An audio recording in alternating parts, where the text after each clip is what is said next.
nakita nyo naman kung paano i-cover up. Tuwing napupunta na kay Martin, ililihis niya. Bago, eto pa ha, eto malalim kong iniisip ito sa Blue Ribbon at sa Senado. Okay. Kapag noong ang ini-enumerate ng mga diskaya ay mga congressmen, wala naman silang ginawa, di ba? Noong si Hernandez at si Alcantara ang nagbanggit, mga senador, di ba ang DOJ finreeze agad through the AMLAC yung mga bank accounts ni Senators Joel Villanueva, Jinggoy Estrada, pati ba si Cheese na freeze? Oo. Finreeze, di ba? Oo. Bakit nung nagbanggit congressman, di finreeze? Bakit yung senador, pinifreeze? Bakit yung NBI, although hindi na Blue Ribbon ito which is under the DOJ, ang nirekomendang filean, 3 senador, pero sa dami ng congressmen, 2 lang ang pinapafailan. Si Saldico at saka yung sa Caloocan, si Mitch Kahayon Uy. Oh, yun lang. Sa dami. Binanggit si Martin. Bakit hindi nila pinapafailan si Martin?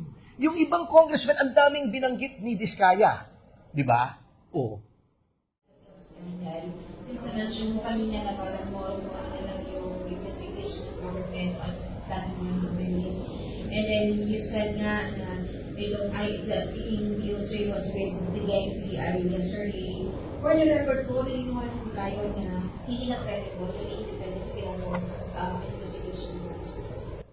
I regret to say na it is my firm belief na compromise na ang independence ng ICI with the government's undue and inordinate reliance on the DOJ to do everything. Kita nyo, nahalata na ni Senator Marcoleta.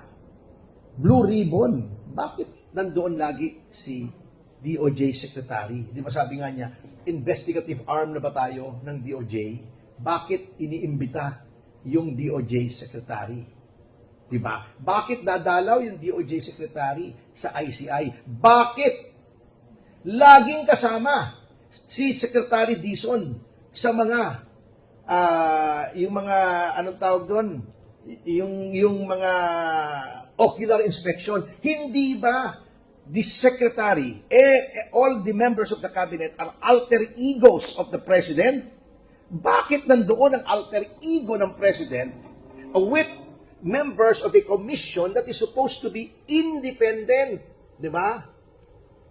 May powers, binigyan ng powers, far-reaching powers. Kailangan pa ba may DOJ? Kailangan pa ba may Secretary ng Public Works na alter ego ng President? Extensions of the personality of the President. Yan ang mga inconsistency.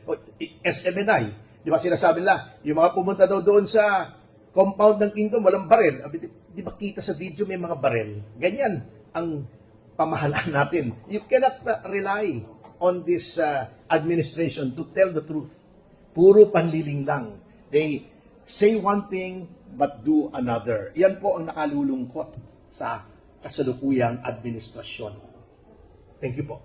And so for anong assessment natin naman doon sa ginagawang investigation po ng Blue Ribbon under Senator Lacson? Nakita nyo naman kung paano i-cover up.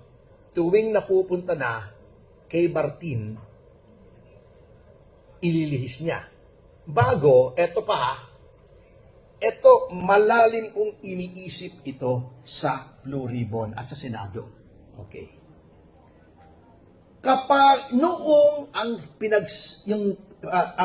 ini-enumerate ng mga diskaya ay mga congressmen, wala naman silang ginawa, di ba? Noong si Hernandez at si Alcantara ang nagbanggit, mga senador, di ba ang DOJ finreeze agad through the AMLAC yung mga bank accounts ni Senators Joel Villanueva, Jinggoy Estrada, pati ba si Cheese na freeze? Oo. Finris, di ba? Oh. Bakit nung nagbanggit congressman, di finris? Bakit yung senador, pinifreeze? Bakit yung NBI, although hindi na blue ribbon ito, which is under the DOJ, ang nirekomendang filean, 3 senador, pero sa dami ng congressmen, 2 lang ang pinapafailan. Si Saldico at saka yung sa Caloocan, si Mitch Kahayon Uy. Oh, yun lang. Sa dami. Binanggit si Martin. Bakit hindi nila pinapafailan si Martin? Yung ibang congressman, ang daming binanggit ni Diskaya. Di ba? Oh. Bakit ganon? Hindi kaya, naglabas sila aksyon ng pahayag, halos lahat daw ng senador. Mayroong insertion sa flood control. What are they trying to do? Etong naiisip ko, ito theory ko lang naman Since kaalyado nila yung House, and sa February 6, pwede na silang mag-file ng impeachment ulit.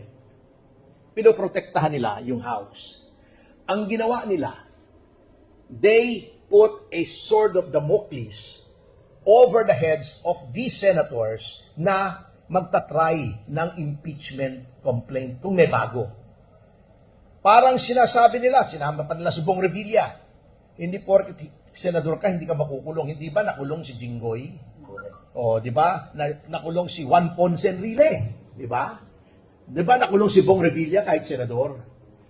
Magpa-file kami ng impeachment, kita nyo tinarget yung mga anti-impeachment na nakita nila. Si Jinggoy, Joel, Chis Escudero, yung mga nag-archive. Pag hindi kayo umayos, pakukulong namin kayo. Amin ang DOJ at baka maging ombudsman si Boying Remulla, wala kayong pagtutunguhan. Kulong kayo pag hindi kayo bumoto in favor of impeachment. Tinakot na nila. Ito mo, ang pronouncement, halos lahat ng senador. Sino lang daw wala? Soto ba? Si Ping mismo, saka si Rizon Tiveros, yung mga kampi nila. Maaring totoo, pero why bring this up now? Di ba? Ang hinahanap natin, congressman at senador na aktual, na tumanggap, hindi yung may insertion. Kung hindi tinanggap sino ba nag-insert? Hindi ba yung small committee, sinasabi ni Toby Chanco sa GAA? Bakit tatakutin mo yung mga senador? May binabalak ito kasi malaking dagok sa kanila nung na-archive yung impeachment kasi natalo sila sa Supreme Court. Plus, pumutok tong flood control, hindi nila malaman kung saan nila kukunin yung perang panuhol na naman doon sa mga pipirma sa impeachment. Ito ang plan B nila. Okay, magpa-impeach tayo. Anyway, kontrolado pa naman natin ang House. Lahat ng dissenters dyan, katulad ni Kiko, Barsaga, ipitin natin, ethics complaint natin. Pagdating sa Senado, may leverage tayo. Umayos kayo or idadawit kayo sa flood control. Kasi kontrolado rin namin yung DOJ at NBI. At baka maging kontrolado rin nila yung ombudsman.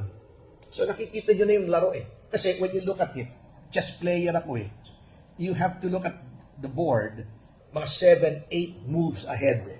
So yan ang nakikita ko dyan. Kaya pinilit nilang palitan yung blue ribbon, pinilit nilang palitan yung Senate President. Thank you. Promise last na. Debut lang. I-check ba natin na sana kahit itong si Mabino Mordes mag-resign na? Hindi ko alam I hope na he belatedly gets a sense of delicacy kasi hindi lang naman isa at alam nyo, common knowledge naman yan na it goes all the way to the top. Hindi naman magkakaroon ng insertion kung hindi alam ng speaker. Di ba? Yung si Saldico, wala namang saysay yung kanyang pag-resign. Kasi papalit lang doon yung second nominee ng Bicol Saro. Di ba? Ako Bicol ba? Sorry. Ako Bicol. Bicol Saro pa nga. Pala si Boy Bambolias. Si Terry Didon. Anyway, papalit lang naman so walang epekto sa party list niya. In the meantime, magiging moot and academic yung ethics complaint laban sa kanya. Kasi, ang ethics complaint naman, ang sanction lang noon, either suspension or expulsion. How do you suspend or expel someone who has already resigned? Hindi pa makakalkal yung mga dapat makalkal laban sa kanya. So, I think that was a good move on his part. Hindi pa siya subject sa orders ng leadership ng House na, uy, bumalik ka na. Oh, yun ang purpose ng pag-resign niya. Obvious naman.